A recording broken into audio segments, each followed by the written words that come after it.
성경 말씀은 사도행전 9장 3절에서 9절 말씀입니다. 사울이 길을 가다가 다메섹에 가까이 이르더니 호련히 하늘로부터 빛이 그를 둘러 비추는지라. 땅에 엎드려져 들음에 소리가 있어 이르시되 사울아 사울아 내가 어찌하여 나를 박해하느냐 하시거늘 대답하되 주여 누구시니까 이르시되 나는 내가 박해하는 예수라. 너는 일어나 시내로 들어가라. 내가 행할 것을 내게 이를 자가 있느니라 하시니 같이 가던 사람들은 소리만 듣고 아무도 보지 못하여 말을 못하고 서 있더라. 사울이 땅에서 일어나 눈을 떴으나 아무것도 보지 못하고 사람의 손에 끌려 다메섹으로 들어가서 사흘 동안 보지 못하고 먹지도 마시지도 아니하니라. 아멘. 오늘은 그리스도인의 내면화라는 주제로 같이 말씀을 나누도록 하겠습니다. 오늘 하나님 말씀 함께 들으실 때에 우리 성도님들의 심령에 주님이 주시는 은혜와 또 깨달음이 충만하시기를 축원드립니다. 우리는 신앙이 좋다라는 것을 어떻게 생각하고 인정할 수 있을까요? 종종 눈에 띄는 봉사와 섬김, 그런 열심 있는 행위들을 통해서 또 열심히 성도들을 섬기고 교회를 섬길 때 이 사람의 신앙이 좋다라고 말할 수 있을 것입니다. 그런데 여러분, 이러한 행위들을 통해서 우리가 좋은 신앙이나 좋은 신앙인가 이런 것들도 한번 점검해 보기를 원합니다. 우리의 모든 신앙의 행위는 우리 마음에 그 내면의 근거가 있을 때 바른 신앙이다라고 말할 수 있습니다. 교회 안에서의 헌신, 섬김, 또 모든 봉사와 같은 그 신앙의 행위들이 어쩌면 나의 인간적인 만족을 위해서 또 기쁨의 목적이 되어서는 안 된다라는 것을 말씀을 드리고 싶습니다. 그러니까 신앙이라는 그 말 자체를 생각해 볼 때 신앙은 믿고 높인다라는 의미를 가지고 있습니다. 그런데 우리는 누구를 믿고 누구를 높일까요? 하나님을 믿고 하나님을 높입니다. 우리의 찬양에서도 또 말씀의 은혜 가운데서도 기도 가운데서도 이 모든 신앙의 행위가 하나님을 믿고 그분의 영광을 높인다. 이것이 우리의 바른 신앙이 될 줄 믿습니다. 그래서 신앙은 우리의 이 믿음의 행위, 그것이 우리에게 증거가 되고 또 이 신앙의 행위는 바로 내 마음, 이 내면에서부터 시작된다는 것을 먼저 말씀을 드립니다. 내면화라는 말이 있습니다. 한번 띄워주시면요. 타인의 신념, 가치관 등을 그 자신의 사고에 병합시켜서 자신의 것으로 재구성하는 것이라는 말이 있습니다. 조금은 좀 말 자체가 딱딱하고 어렵지만 하나님이 주시는 그 말씀의 가치, 그 분명한 신념을 우리의 생각과 함께 해서 나의 마음과 생각과 모든 것으로 표현할 때 그것이 신앙의 내면화가 될 수 있다라는 조금은 어려운 말이지만 그렇게 유식한 말로 말씀을 한번 드려봅니다. 그렇다면 오늘 말씀 주제처럼 그리스도인으로서 우리가 가져야 할 내면화는 무엇인가? 주님께서 성경을 통해 가르쳐 주셨던 그 하나님을 향한 믿음, 분명한 목표, 흔히 이 신념을 예수님의 중점적으로 생각했던 그 신앙의 가치관을 어떻게 나의 생각과 함께 할 수 있느냐, 그것을 믿음으로 함께 합칠 수 있느냐, 그리고 이것을 내 마음에 담았으면 어떻게 그것을 표현해낼 수 있느냐, 이것이 우리에게 진정한 신앙의 모습이 아닌가 생각해 보고자 합니다. 그러니까 우리의 신앙의 근거와 이유, 신앙의 동기가 바로 이러한 것으로 여러분들을 대변할 수 있어야 된다라고 말합니다. 그러니까 누군가가 우리 성도님의 진짜 믿음의 가치는 무엇인가요? 이렇게 물어보진 않으시겠지만 우리 성도님들이 진짜 믿음엔 무엇으로 표현할 수 있을까요? 이렇게 물어본다면 바로 예수님의 마음과 생각, 그 모든 공생애의 가치, 그 행동들의 모습이 우리의 마음과 생각을 통해서 드러날 수 있을 때 우리는 이 신앙을 표현한다라고 할 수 있을 겁니다. 왜 이렇게 어려운 이야기들을 하느냐? 우리는 지금 사순절이라는 기간을 보내고 있습니다. 매년 똑같은 시간 또 똑같은 일정들을 통해서 우리는 너무 습관적인 신앙생활을 해오고 있습니다. 그래서 우리 성도님들께 이 사순절 어떻게 하면 좀 더 또 이 말씀의 깊은 이해와 또 사모함으로 지낼 수 있을까, 그런 마음으로 함께 말씀을 나눕니다.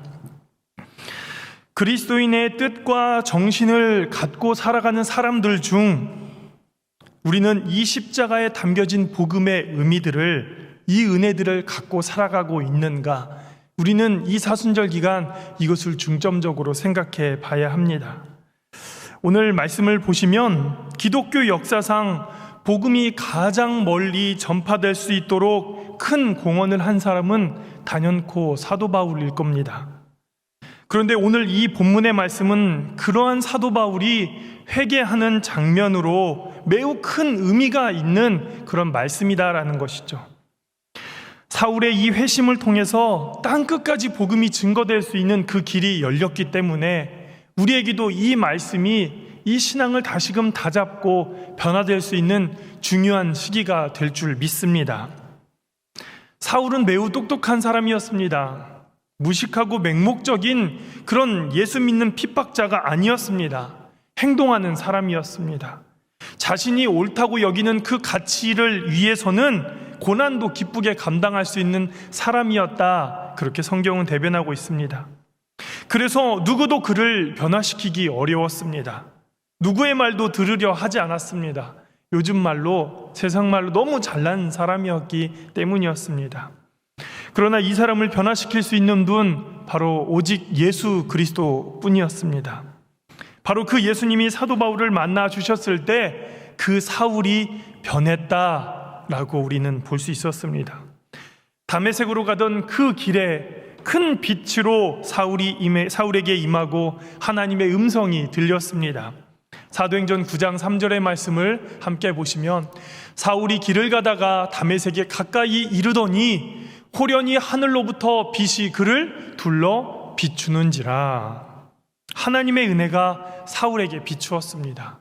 오늘 우리 성도님들에게도 빛을 비추어 줄 줄 믿습니다.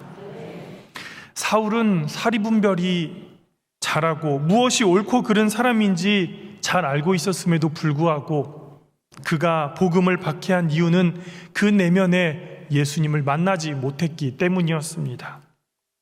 예수님은 다메섹 도상에서 그를 만나 주셨습니다. 이어서 사도행전 9장 4절에서 5절 말씀입니다. 땅에 엎드려져 들음에 소리가 있어 이르시되 사울아 사울아 내가 어찌하여 나를 박해하느냐 하시거늘 대답하되 주여 누구시니까 이르시되 나는 내가 박해하는 예수라. 이 음성이 사울에게 너무나도 큰 충격이었습니다. 자신의 열정으로만 하나님을 이해하려고 했었던 그 모습이 도리어 하나님을 박해하는 결과였다니 너무나도 큰 충격이었다라는 거죠. 절대 무너지지 않을 것 같은 그의 삶에 하나님이 개입하시자 그 쌓아온 공든탑이 무너지는 순간이었습니다. 어디에서부터 이 큰 변화가 시작되었느냐? 바로 하나님이 그 바울을 만나주셨기 때문에 그렇습니다. 우리 성도님들도 나름 열심히 신앙생활 해오면서 최선을 다해 교회를 위해 일했었지만 어쩌면 나의 모습이 하나님 앞에 걸림돌이 되고 교회 앞에 방해가 되지 않았는지 우리는 생각해 봐야 합니다. 나의 목소리, 나의 생각, 흔히 관철하다라는 말이 있습니다. 내가 생각한 것을 상대방으로 하여금 꺾어서 내 생각대로 만들려고 하는 것이 관철하다라는 의미에 담겨 있습니다. 그러니까 어쩌면 내가 고집했던 이 신앙의 모습이 내가 교회를 관철하려고 했던 것은 아닌가, 성도들을 바꾸려고 내 입맛대로 내 생각대로 교회를 끌어가려고 했던 것은 아닌가, 그것이 어쩌면 바울처럼 내가 예수를 핍박하고 박해야 했던 사람이다라고 생각해 볼 수 있습니다. 성도 여러분, 우리의 삶은 늘 반복적입니다. 언제나 그래왔듯 날마다 아침에 해는 뜨고 또 그 잠자리에서 일어나 세수를 하고 아침 식사를 합니다. 또 어제와 같은 장소에서 일을 하고 생업을 이어가고 또 우리에게 주어진 가정에서 최선을 다해 열심히 일을 합니다. 저녁이 되면 집으로 귀가하고 동일한 잠자리에 들 것입니다. 물론 내일도 역시도 똑같은 하루가 반복이 되겠죠. 그러다가 주일이 되면 동일한 교회에 와서 예배하시고 또 이 교회를 향해 섬기시고 같은 형식의 일들을 되풀이합니다. 그런 의미에서 우리의 이 삶은 늘 반복적이다라고 말할 수 있습니다. 여기에서 예외적인 것은 없을 것이고 조금의 차이는 있을 겁니다. 그런데 우리 삶에 주어진 이 반복들이 무엇을 위한 반복인지, 무엇을 향한 반복인지 그 과정이 어디에 있느냐에 따라 결과가 달라지게 되어 있습니다. 여러분들의 각자 인생의 무대에 펼쳐진 주인공입니다. 여러분들의 삶을 한번 생각해 보십시오. 내가 주인공이지 다른 사람이 주인공이 아닙니다. 나의 남편이 나의 아내가 주인공이 아니라 누가 주인공입니까? 내가 주인공입니다. 내가 살아가고 있는 거예요. 물론 예수님이 당연히 주인이죠 라고 말하면 할 말은 없습니다. 제가 말하는 의도는 그렇습니다. 우리는 각자 인생에서 열심히 살아가는 그 주인공을 삶을 살아가고 있습니다. 그런데 이 시간은요, 한정적이에요. 영원하지 않습니다. 반드시 언젠가는 끝나는 무대다라는 것. 그런데 우리가 그 끝을 향해 달려갈 때 우리는 어쩌면 허무함을 맞이할 수도 있습니다. 나름 제 역할을 충실히 감당하면서 살아왔다라고 생각하는데 어쩌면 내 인생의 끝이 허무하게 끝난다면 그것은 얼마나 슬픈 일입니까? 그런데 제가 드리고 싶은 이야기는 우리가 이 인생을 살아가는 동안 무엇을 위해 또 무엇을 위한 그 반복적인 삶을 살아갔느냐 이것을 한번 생각해 보자라는 것이죠. 여러분, 동일한 이 예배의 장소에 있다라고 해서 동일한 신앙, 동일한 마음을 갖지는 않습니다. 이 여기 앞부분에 있는 분들, 뒷부분에 있는 분들, 뒷장소에 있는 분들 다 생각이 다 다릅니다. 우리가 같은 교회, 같은 목장, 같은 공동체에 있다고 다 같은 성도가 아닙니다. 좀 더 강하게 말씀드리면 우리가 한 가족이라고 해도 남편과 아내의 신앙은 다릅니다. 죄송합니다. 자녀들의 이름으로 헌금을 하셔도 어쩌면 그 자녀들은 부모의 신앙을 못 따라갈 수도 있습니다.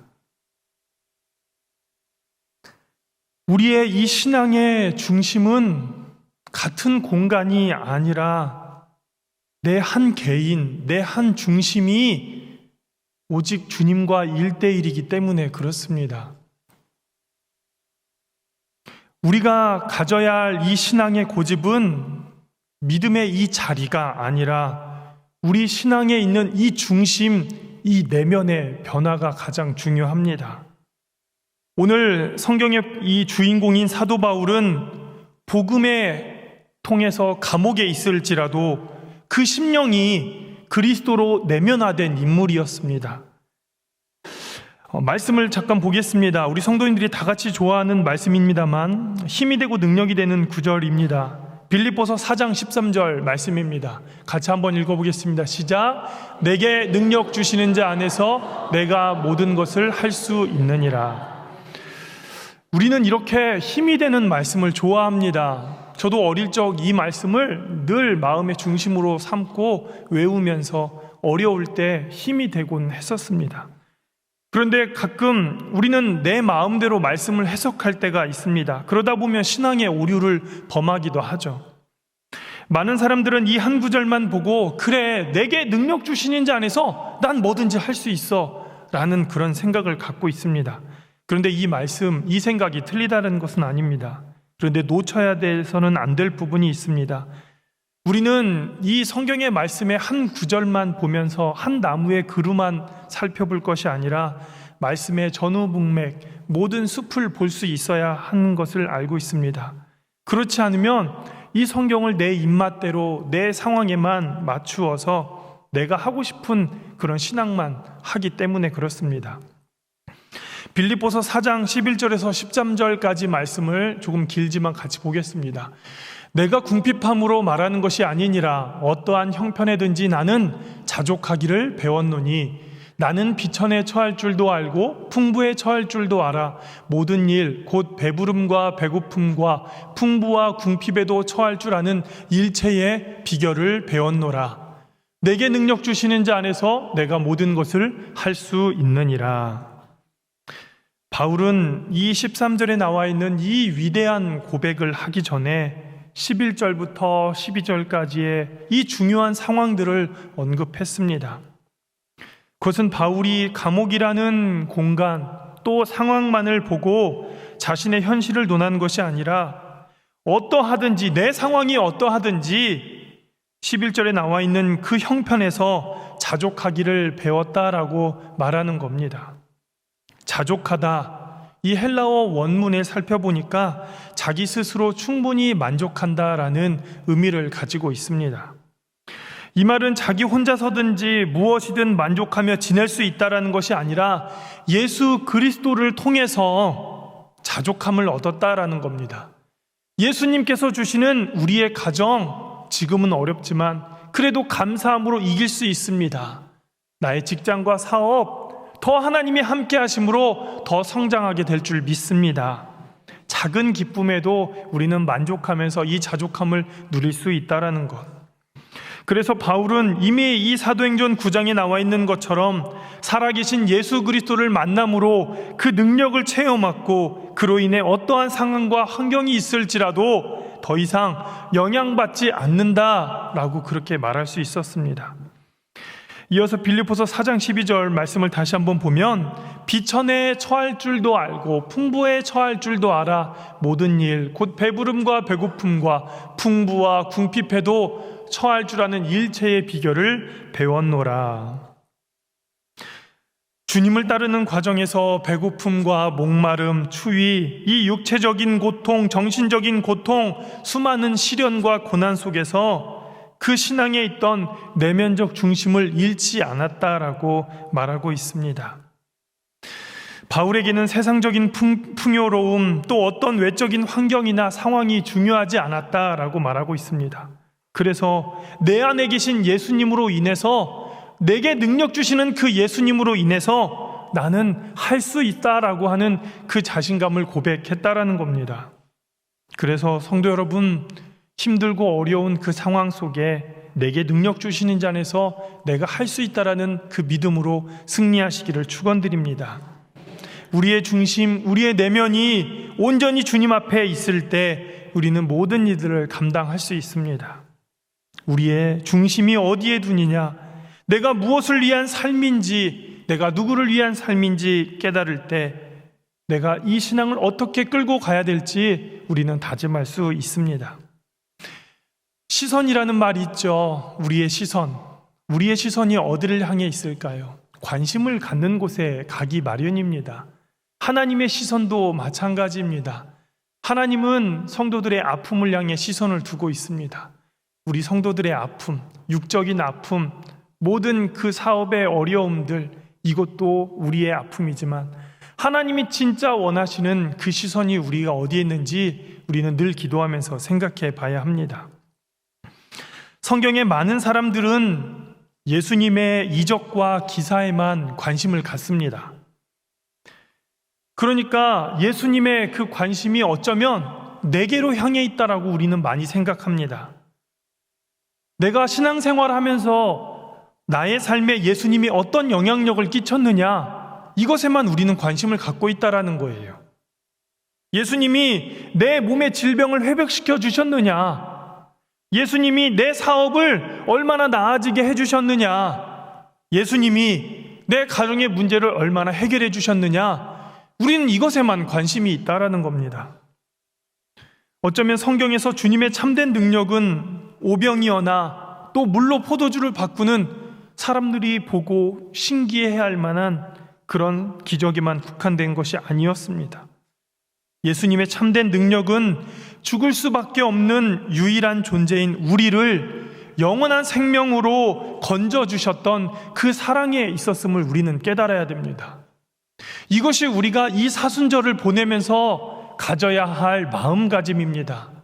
똑같은 신앙생활, 똑같은 절기, 매년마다 습관적으로 찾아오는 시간들을 통해서 우리는 이 신앙의 중심을 너무나도 쉽게 놓치고 잃어버릴 때가 많았습니다.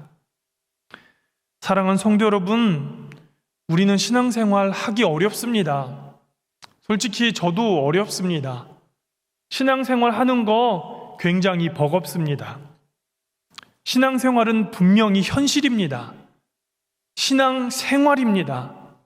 우리에게 주어진 현실이다라는 것. 그래서 우리는 이 현실 앞에 부딪힐 수밖에 없습니다. 그러나 어렵지만 이 신앙의 본질을 우리가 매일같이 묵상하고 깨닫고 살아가기 위해 우리는 노력해야 된다라는 것이에요. 여러분들 죄송합니다. 어쩌면 내일도 신앙생활 실패하실 수도 있어요. 아니, 오늘도 그럴 수 있습니다. 교회에서 예배 잘 드려놓고 집에서 식구들하고 싸우실 수도 있습니다. 우리가 이 신앙생활이라는 거 정말 너무나도 어렵습니다. 그런데 우리가 정말 깊이 묵상해야 되는 것, 이 사순절을 보내면서 우리를 사랑하신 이 예수님의 은혜를 깨닫고 힘입어 열심히 살아보고자 노력하는 그 결심, 그것이 매일매일 매 순간순간 우리에게 주어져야 할 사명인 줄 믿습니다. 그래서 이 사랑의 능력을 힘입은 바울은 그 옥중에서도 기뻐할 수 있었고, 그 사랑에 이끌리는 우리 송현교회 성도님들도 하나님의 자녀라는 이 기쁨으로 우리는 살아가게 될 줄 믿습니다. 주님의 사랑이 그 어떤 어려움일지라도 우리를 다시 일으켜 세워주십니다. 사도 바울의 옛 이름은 사울이었습니다. 청년 시절의 사울은 유대교회의 정신을 받들고 그 사명을 위해 최선을 다했던 사람이었습니다. 그러니까 그 유대교를 배신했던 그리스도인들을 다 찾아내서 감옥에 집어넣는 게 어쩌면 그 청년 사울의 최고의 가치였을지도 모릅니다. 그 일에 얼마나 열심이었는가 하면 기독교인들을 연행하기 위해 예루살렘에서부터 수백 킬로미터 떨어진 그 다메섹까지 밤낮 안 가리고 걸어갔다라고 표현하고 있습니다. 우리도 마찬가지입니다. 어쩌면 잘못된 열정에 사로잡혀서 이 신앙의 길을 잘못 걸어가고 있는 것은 아닌가. 혹 내가 가진 사명이 예수님을 배척하고 예수님과 반대되는 행위였는 것은 아닌지 우리는 우리의 직분과 우리의 위치를 한번 살펴보아야 합니다. 사도 바울은 그 길 위에서 예수님께 완전히 사로잡혔습니다. 주님을 위해서 한 것이라고는 아무것도 없었습니다. 도리어 주님을 믿는 자들을 핍박했을 뿐이지 주의 은혜와 사랑이 그에게 임하자 그는 변화되었다라고 말씀하고 있습니다. 사도행전 9장 8절에서 9절 말씀을 함께 보겠습니다. 사울이 땅에서 일어나 눈을 떴으나 아무것도 보지 못하고 사람의 손에 끌려 다메섹으로 들어가서 사흘 동안 보지 못하고 먹지도 마시지도 아니하니라. 주님의 은총을 입은 이 사울이 왜 사흘 동안 세상을 보지도 못하고 먹지도 못하고 마시지도 못했을까? 이것이 무슨 의미였을까요? 이 3일 동안 사울에게 있어서 철저한 신앙의 내면화가 있었다라는 것을 생각해 볼 수 있습니다. 이 기간을 통해 철저하게 깨졌다라고 볼 수 있습니다. 사울이 결코 믿으려 하지 않았던 그 예수, 살아계신 하나님께서 그에게 먼저 찾아오셨습니다. 그리고 구원의 은총을 베풀어 주셨다라는 것. 철저하게 그의 가장 깊은 내면까지 바꿔주시고자 예수님이 찾아오셨습니다. 오늘 예배 가운데 우리 성도들의 가장 그 깊은 내면까지 주님이 찾아오실 줄 믿습니다. 우리의 그 바닥 깊은 곳까지 찾아오셔서 우리의 신앙을 변화시켜 줄 믿습니다. 성도 여러분, 대부분의 집집마다 김치냉장고가 있습니다. 예전에는 김치냉장고가 이렇게 뚜껑을 열어서 하는 거였는데 요즘엔 양문형도 있고 서랍형도 있고 참 최신화가 잘 되어 있습니다. 그리고 그 안에 전용 김치통이 있어서 사이즈가 정확하게 편리하게 쓸 수 있도록 다 그 안에 포함이 되어 있습니다. 그런데 여러분, 어제도 성도님들과 김치통 이야기도 잠깐 했었지만 남은 김치통을 여러 가지로 활용하고 싶어 하십니다. 쌀도 담고 싶고 곡식도 담고 싶고 여러 가지 활용도 하고 싶습니다. 그런데 아무리 씻고 씻어도 그 안에 배겨진 김치 냄새가 왜 이렇게 안 가시는지, 상당 기간 동안 씻어놓고 말리고 햇볕에 놔도요 김치 냄새가 사라지질 않습니다. 그러니까 여러분, 그 깨끗한 김치통을 다른 용도로 쓰려고 하시는 그 생각을 조금은 포기하시길 바랍니다. 사도 바울은 3일이라는 그 기간 동안 지난 삶에 대해서 통회했습니다. 자신에게 있었던 잘못된 가치관들, 잘못된 믿음들, 그 철저한 내면화를 통해서 다 비웠습니다. 하나님이 그 마음을 만져주시니까 그 마음을 비웠습니다. 그것은 인간의 능력으로가 아니라 주님이 주시는 기적적인 힘에 이끌려 완전히 돌아서게 되었다라고 볼 수 있습니다.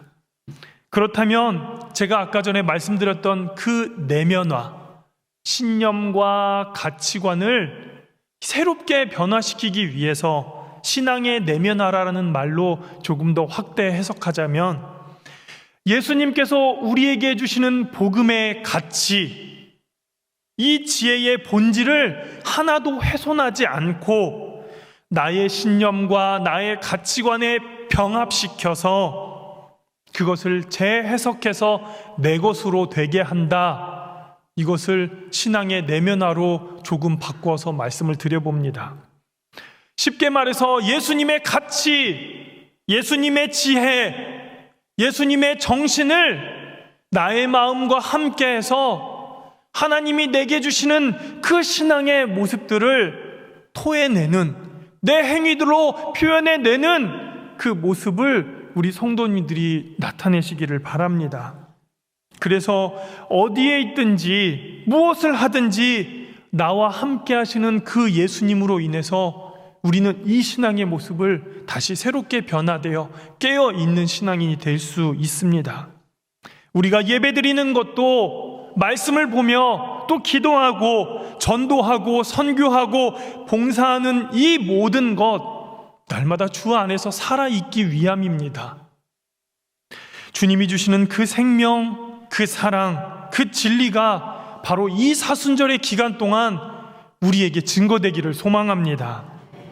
하나님의 말씀이 날마다 우리 안에 지속적으로 살아 움직여야 되고 지금도 생명으로 살아 있어야 합니다. 요한계시록 3장 20절의 말씀을 함께 보겠습니다. 볼지어다 내가 문 밖에 서서 두드리노니 누구든지 내 음성을 듣고 문을 열면 내가 그에게로 들어가 그와 더불어 먹고 그는 나와 더불어 먹으리라. 아멘. 신이 예수님께서 우리에게 해주신 말씀입니다. 언제나 우리의 마음의 문을 지금도 두드리고 있다라는 것. 우리는 마음의 문을 열고 이미 우리 안에 오실 그 예수님을 기뻐하시기를 바랍니다. 지금도 우리 성도님들의 마음의 문을 두드리고 계십니다. 우리가 이 사실을 깨닫고 날마다 주님을 향해 깨어있는 성도들이 되시길 바랍니다. 이제 말씀을 정리하겠습니다. 우리는 사도 바울과 같이 그리스도인으로서 이 신앙의 내면화를 추구해야 합니다. 말씀을 통해서, 예배 시간을 통해서, 우리에게 주어진 삶을 통해서 예수님은 지금도 우리의 심령과 마음을 두드리고 계십니다. 우리가 진정 이 시간 이것을 아멘으로 화답하고 또 깨어있는 이 순간 주님은 우리와 더불어 먹고 우리는 주님과 함께 더불어 먹게 될 줄 믿습니다. 사도 바울은 어떠한 환경에서든지 자기에게 주어진 그 일들을 감당할 수 있었던 건 내게 능력 주시는 자 안에서 내가 모든 것을 할 수 있었기 때문이었습니다. 이 사도 바울이 살아계신 주님을 만나 변화되었던 것처럼 우리는 외적인 모습, 우리의 행동까지도 180도 변화되어서 날마다 주님과 함께 완전한 변화를 이루시기를 축원드립니다.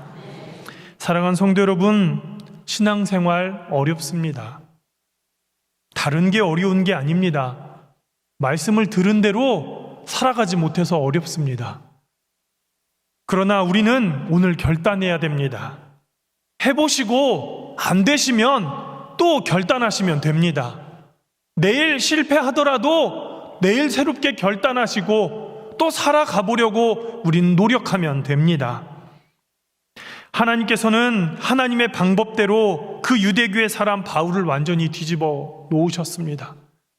우리 사랑하는 송년교회 성도님들도 하나님은 뒤집으실 것이고 또 뒤집으실 것이고 또 변화시켜 줄 믿습니다. 우리는 이러한 신앙의 모습을 이 사순절의 기간 동안 하나님이 내게 주시는 이 믿음의 길, 이 신앙의 가치, 그 신앙의 신념을 우리 안에 두시길 바랍니다. 하나님 앞에서 변화되지 않을 사람은 단 한 명도 없습니다. 왜냐하면 우리는 하나님께 속해 있기 때문에 그렇습니다. 이제 필요한 것은 우리의 노력입니다. 모든 것을 새롭게 하시는 주님을 만났다면 우리는 오늘 결단하시고 기도하셔서 하나님 앞에 새롭게 변화되는, 또 주님이 우리 안에서 먹고 우리는 주님과 함께 더불어 먹을 수 있는 그 신앙의 내면화를 이루기를 축원드립니다. 주님의 능력으로 온전히 승리하셔서 날마다 우리 송년교회 부흥 성장하게 될 줄 믿습니다. 기도하겠습니다.